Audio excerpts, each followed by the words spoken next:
तो फिल्म की शुरुआत में खाली फील्ड्स में हम एक कपल को देखते हैं जो अपने फ्रेंड्स पर प्रैंक करने के लिए यहाँ पर आए थे। वो जानते थे कि कुछ ही देर में उसके फ्रेंड्स यहाँ पर आएंगे स्केयर क्रो को लेने के लिए, जिसके बारे में बहुत सारी डरावनी कहानियां बनी हुई थी कि वो स्केयर क्रो सबको मार देता है। लेकिन ये लोग उस कहानियों को सच नहीं मानते थे। ये दोनों तो यहाँ पर कुछ डरावने मास्क भी लेकर आए हुए थे जिनसे इन्होंने अपने फ्रेंड्स को डराने का प्लान किया हुआ था। पहले ही अपने पीछे बने स्केयर क्रो को देखते हैं, फिर पास बने एक शेड में चले जाते हैं। अपने बनाए प्लान के मुताबिक वो सबको डराने के लिए शेड के ऊपर जाना चाहते थे एक लकड़ी की पुरानी सीढ़ी की मदद से, लेकिन वो सीढ़ी टूट गई। ये दोनों नीचे गिर गए, वो भी बहुत बुरी तरह से कि नीचे वुडन फ्लोर भी टूट गया और फ्लोर के प्लैंक्स जाकर लड़की की टांग में धंस गए। खून पानी की तरह बह रहा था। वो पूरी तरह पैनिक हो गई। तभी अचानक सारा खून कोई अजीब सी लकड़ी चूसने लगी। लड़की ने जब फील किया कि वो हिल रही है तो उसकी जान निकल गई। उसने जोर से चीख मारी। इससे पहले कि लड़का उसकी चीख पर रिएक्ट करता, लकड़ी से बना एक अजीब सा टेंटिकल आकर उसके सर में स्टैब कर देता है और उसे जान से मार देता है, जिसके बाद उसने इस लड़की को भी मार दिया। साफ पता चल रहा था कि जिस स्केयर क्रो की डरावनी कहानियां सुनकर वो यहाँ आए थे वो सब सच थी।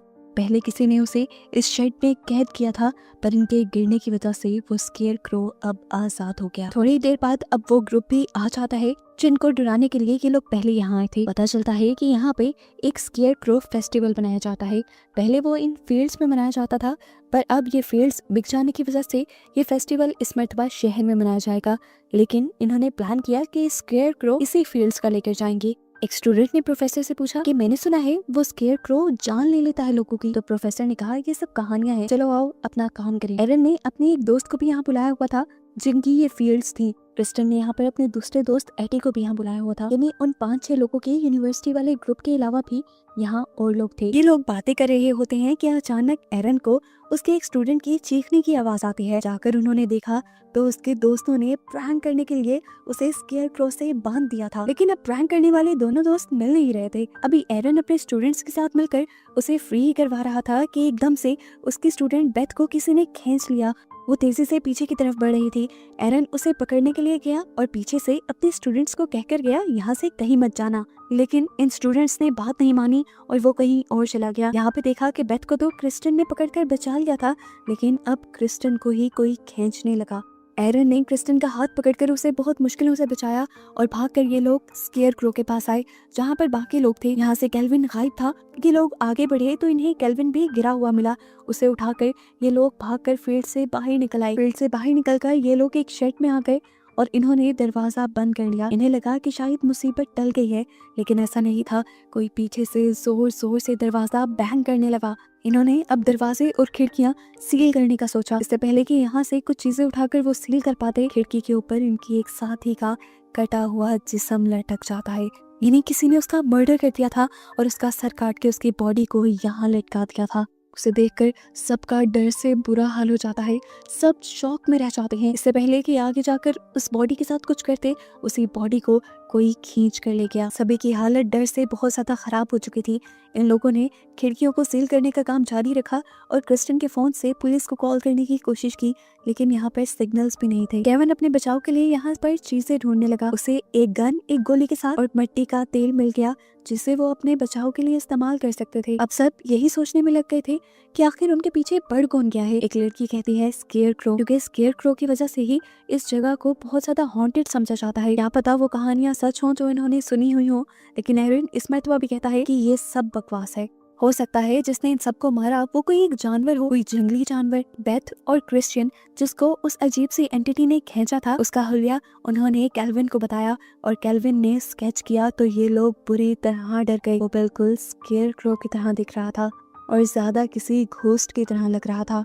स्केच बना देखने के बाद तो बेथ की हालत ज्यादा खराब होने लगी थी। उसने सोचा कि दिन में अगर ये हाल है तो रात में तो वो हमें नहीं छोड़ेगा, उसकी पावर्स भी तो ज्यादा हो जाएंगी।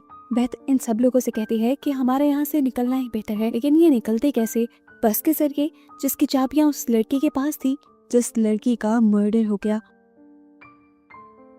और अब रह गया था एडी का ट्रैक्टर जो कि चल भी नहीं रहा था। लेकिन एरन अब फैसला करता है कि वो उसी ट्रक को स्टार्ट करने का रिस्क लेगा, क्योंकि वही ट्रक इनकी आखिरी होप है। वो सबको कहता है कि मैं ट्रक को स्टार्ट करके हेल्प लेने जाने की कोशिश करूंगा। अगर सब बाहर निकले तो यकीनन किसी न किसी की मौत हो जाएगी। बेथ जो सबसे ज्यादा घबराई हुई थी, उसे प्लान पसंद नहीं आया, उसे किसी की परवाह नहीं थी, लेकिन वो कहती है कि मैं पहले ट्रक में जाऊंगी आपके साथ। ये लोग इससे पहले कि कोई नया प्लान बनाते, बेथ अपने फ्रेंड कैल्विन से कहती है मुझे बस अपनी जान बचानी है, प्लीज तुम कुछ भी करो। और वो लड़का उसकी बात मानकर अपनी जान की परवाह किए बगैर विंडो से बाहर कूद जाता है। एरन के जाने से पहले ही वो अब ट्रक में चढ़ गया, लेकिन ट्रक स्टार्ट करने की कोशिश की तो ट्रक स्टार्ट ही नहीं हुआ और अब ट्रक की विंडो पे हमें पहली मर्तबा स्केयर क्रो को दिखाया गया।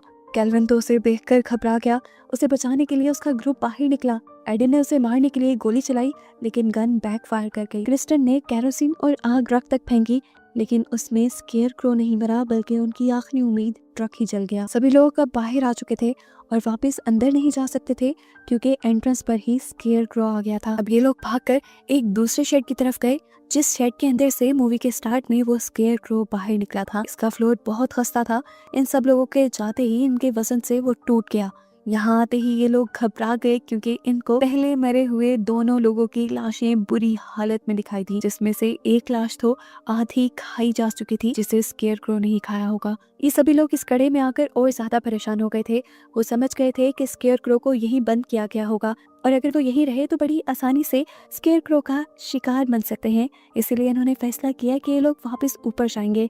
एक लकड़ी के साथ रस्सी बांधकर इन्होंने ऊपर की तरफ फंसाई और उसके जरिए ऊपर चढ़ने लगे और फिर उसी रस्सी के सहारे एक एक करके ये सभी लोग बाहर निकल आए। पास से गुजरता हुआ पुलिस ऑफिसर उनके ट्रक को जलता देखकर इन्हीं फील्ड्स के अंदर आ जाता है चेक करने के लिए कि आखिर यहाँ चल क्या रहा है। इन लोगों ने ऑफिसर को देख लिया। ये लोग ऑफिसर को वार्न करने के लिए वेपन्स लेकर बाहर निकल आते हैं, लेकिन तब तक देर हो चुकी थी। स्केयर क्रो नीचे जमीन से निकल आया था। ऑफिसर भी उसे देखकर डर गया और उसने फौरन अपनी गन निकाल कर स्केयर क्रो को शूट करने की कोशिश की और जल्दी से सामने वाले शेड में चला गया।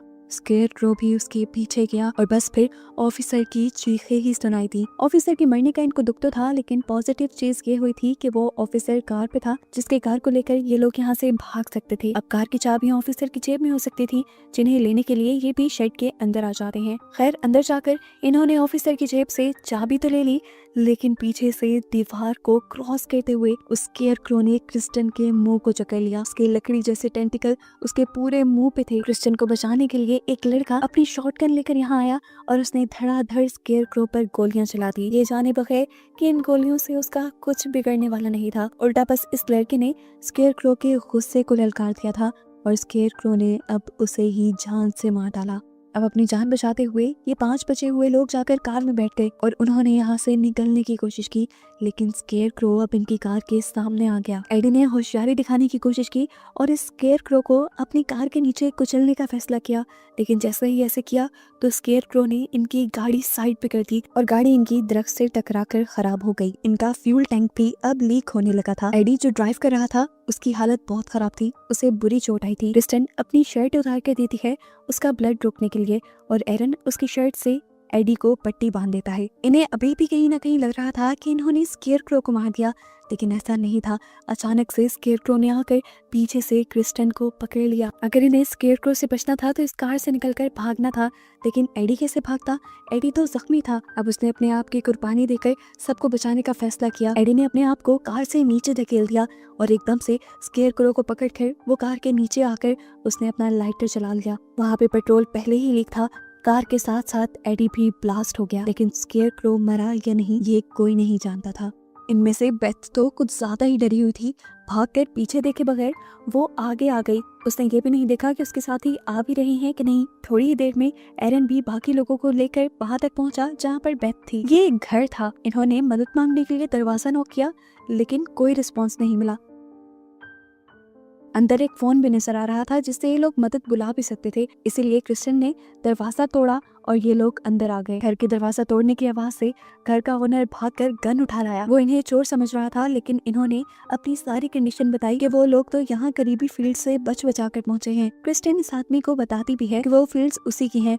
क्रिस्टन जब अपने डैड का नाम बताती है तो यह आदमी उसे पहचान भी लेता है। क्रिस्टन ने उस बूढ़े आदमी को बताया कि अजीब सी कोई शैतानी चीज हमारे पीछे पड़ गई है। उसने हमारे कई साथियों को मार दिया है और वो अब हमारे पीछे है। बस इतना कहना था कि वो ओल्ड मैन सब समझ गया और उसने बताया कि वो सबके पीछे नहीं, बस तुम्हारे पीछे है क्रिस्टन।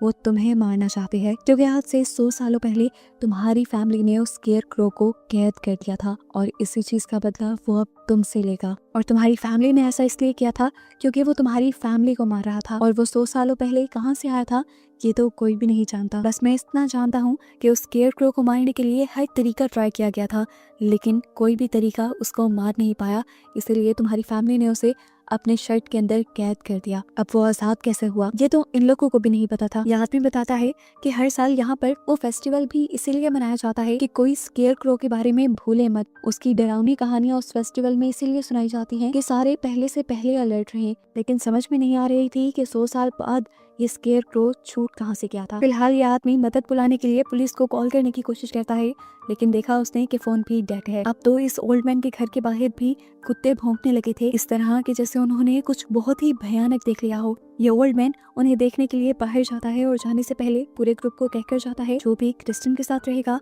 वो मारा जाएगा। ये कहते ही वो बाहर चला गया। वो तो अपने डॉग्स को रिलैक्स करने गया था, पर क्या पता था बाहर जाते ही उसको उसकी मौत मिल जाएगी। जमीन के नीचे से अपना टेंटिकल निकाल कर स्केयर क्रो ने इसको भी मार डाला। इस आदमी की मौत से भी ये लोग डर गए। बेथ इस ओल्ड मैन की मौत से और भी ज्यादा घबरा गई। सबसे ज्यादा डरपोक शायद थी ही वो सबसे कहती है कि हम क्रिस्टन को उस स्केयर क्रो के हवाले कर देते हैं, इससे हमारी जान बचाएगी। लेकिन पूरे ग्रुप ने ऐसा करने से मना कर दिया, तो बेथ ने खुद ही चाकू उठाया और बाहर चली गई। ये सब लोग अपनी जान बचाने के लिए ओल्ड मैन के ट्रैक्टर के जरिए यहाँ से भागने का प्लान करते हैं, लेकिन तभी उन्हें बेथ की चिल्लाने की आवाज आती है। उसकी मदद करने के लिए जब वो बाहर गए तो पता चला कि बेथ सिर्फ ड्रामा कर रही थी। उसने क्रिस्टन को बाहर बुलाना था और बाहर बुलाते ही उसने क्रिस्टन के गले पे चाकू रख दिया। उसने धमकी दी कि अगर किसी ने भी मेरे प्लान के अंदर आने की कोशिश की या क्रिस्टन को बचाने की कोशिश की तो मैं क्रिस्टन को ही मार डालूंगी।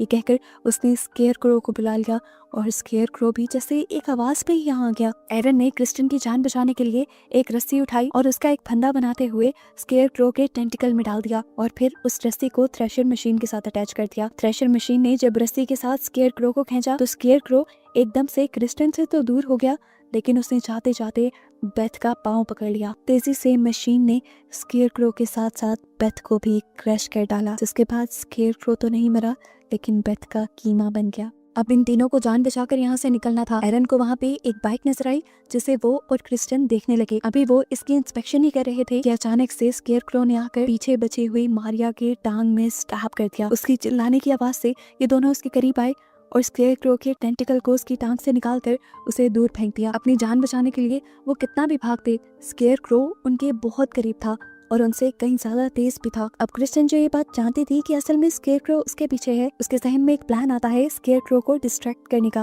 वो जल्दी से केटल फार्म के अंदर जाती है और अपने हाथ पे बड़ा सा कट लगाकर अपने खून को सारी केटल्स के ऊपर लगाकर उन सब को फ्री कर देती है। केटल्स जैसे ही भागी तो उनके जिस्म पे लगे क्रिस्टन के खून की बू भी फैल गई और ऐसे स्केयर क्रो उनके पीछे पड़ गया। इसी डिस्ट्रैक्शन के दौरान इन तीनों को मौका मिल गया यहाँ से भागने का। भागते भागते सुबह भी हो गई थी। एरन मारिया को अपनी पीठ पे लिए भाग रहा था। अभी नहीं लग रहा था कि ये लोग बच गए हैं, लेकिन ऐसा नहीं था। एकदम से इस टाइम भी उनके पीछे स्केयर क्रो आ जाता है और पीछे से ही मारिया के जिस्म में स्टैब कर देता है, जिससे मारिया वहीं पर मर जाती है और एरन जख्मी हो जाता है। अभी स्केयर क्रो मारिया को खाने में बिजी था कि एरन और क्रिस्टन आगे की तरफ भाग गए। भागते भागते उन्हें एक क्रूज दिखा।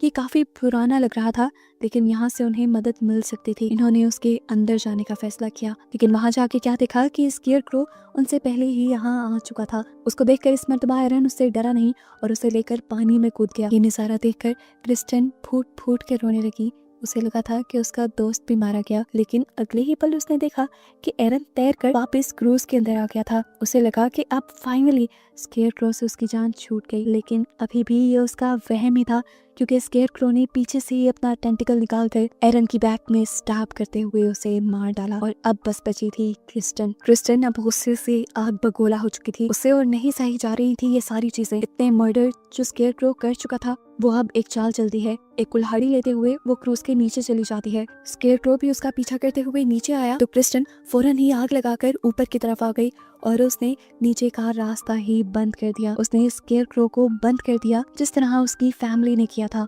उसकी फैमिली ने तो बस स्केयर क्रो को बंद ही किया था, इसने तो स्केयर क्रो के साथ साथ पूरे क्रूज को ही आग लगा दी और खुद बाहर आ गई। फाइनली वो अपनी जान बचाने में कामयाब हो गई थी, लेकिन ना जाने स्केयर क्रो मरा भी था या नहीं। इसी मिस्ट्री के साथ ये कहानी यहाँ खत्म हो जाती है।